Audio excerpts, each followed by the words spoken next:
Assalamualaikum warahmatullahi wabarakatuh.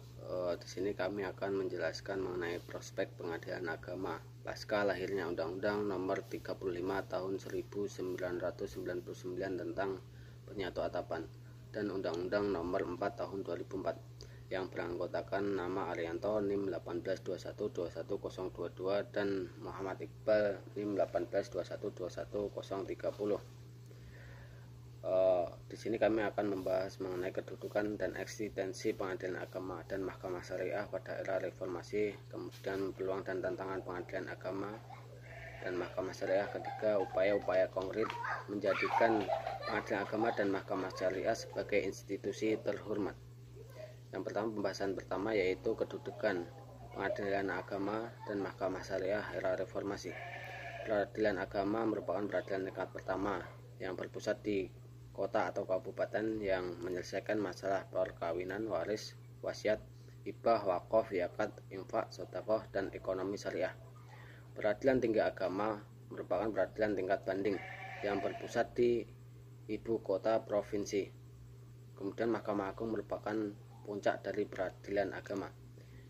Mahkamah syariah merupakan peradilan agama tingkat pertama yang berpusat di Nanggro, Aceh, Darussalam. Kewenangan dari mahkamah syariah ini adalah memeriksa, mengadili, dan memutus perkara-perkara syahsiah, yaitu perkara keluarga, hukum yang kemudian muamalah, hukum perdata, dan jinayah, hukum pidana. Mahkamah syariah provinsi merupakan tingkat peradilan banding yang berpusat di provinsi. Yang ketiga yaitu Mahkamah Agung, sama halnya dengan peradilan agama, yaitu merupakan peradilan tertinggi yang terdapat dalam peradilan agama. Kemudian eksistensi pengadilan agama dan mahkamah syariah. Pengadilan agama adalah pengadilan tingkat pertama yang memeriksa perkara di kalangan umat Islam yang memiliki sengketa baik masalah kawin, waris, wasiat, dan hibah ataupun yang lainnya. Kemudian mahkamah syariah adalah salah satu peradilan khusus yang berdasarkan syariat Islam di Provinsi Aceh sebagai perkembangan dari peradilan agama. Mahkamah syariah dibentuk berdasarkan Undang-Undang Nomor 30 Tahun 2001 yang oleh Undang-Undang Nomor 4 Tahun 2004 tentang kekuasaan kehakiman. Dalam pasal 15 ayat 2 disebutkan bahwa peradilan syariah Islam di Provinsi Nanggro, Aceh, Darussalam merupakan pengadilan khusus dalam lingkungan peradilan agama. Kemudian peluang dan tantangan dari pengadilan agama dan mahkamah syariah. Yang pertama, peluang. Negara tidak boleh membuat peraturan perundang-undangan atau melakukan kebijakan yang bertentangan dengan dasar keimanan kepada Tuhan Yang Maha Esa. Kedua, negara berkewajiban membuat peraturan perundang-undangan atau melakukan kebijakan bagi pelaksanaan sebagai wujud rasa keimanan kepada Tuhan Yang Maha Esa.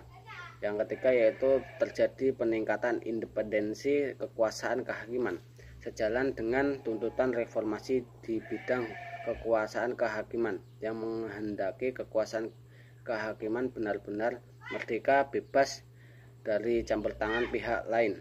Kemudian pembinaan terhadap peradilan agama baik terkait aspek organisasi, administrasi, dan finansial dilakukan oleh Mahkamah Agung yang dalam hal ini dilakukan oleh lembaga setingkat peradilan eselon 1 atau Direktorat Jenderal, sehingga terdapat peningkatan bila dibandingkan ketika peradilan agama masih berada di bawah Departemen Agama yang hanya dilakukan oleh lembaga setingkat Direktorat eselon 2. Kemudian tantangannya yaitu ditinjau dari ajaran Trias Politika, pemisahan kekuasaan kehakiman dari kekuasaan legislatif dan eksekutif menjadi lebih murni. Dengan demikian hubungan checks and balance menjadi terbatas dan pengangkatan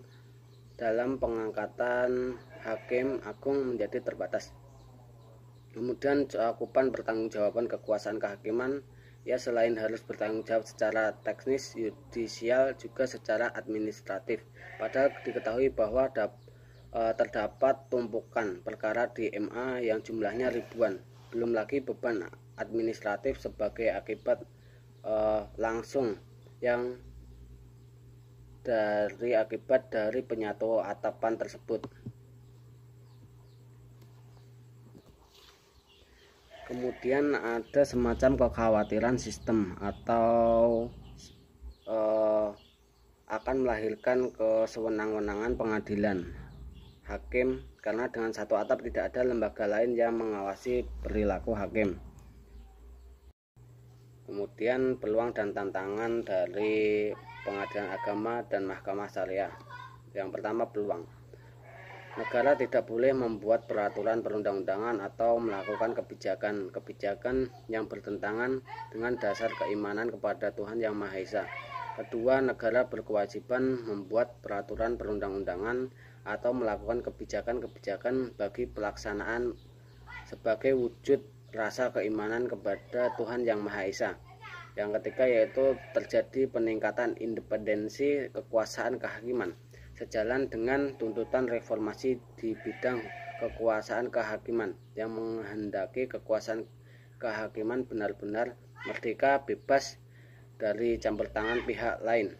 Kemudian pembinaan terhadap peradilan agama, baik terkait aspek organisasi, administrasi, dan finansial dilakukan oleh Mahkamah Agung, yang dalam hal ini dilakukan oleh lembaga setingkat peradilan eselon 1 atau Direktorat Jenderal, sehingga terdapat peningkatan bila dibandingkan ketika peradilan agama masih berada di bawah Departemen Agama yang hanya dilakukan oleh lembaga setingkat Direktorat eselon 2. Kemudian tantangannya yaitu ditinjau dari ajaran Trias Politika, pemisahan kekuasaan kehakiman dari kekuasaan legislatif dan eksekutif menjadi lebih murni. Dengan demikian hubungan checks and balance menjadi terbatas dan pengangkatan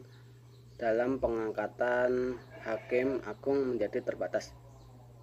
Kemudian cakupan pertanggungjawaban kekuasaan kehakiman, selain harus bertanggung jawab secara teknis yudisial juga secara administratif. Padahal diketahui bahwa terdapat tumpukan perkara di MA yang jumlahnya ribuan, belum lagi beban administratif sebagai akibat langsung yang akibat dari penyatu atapan tersebut.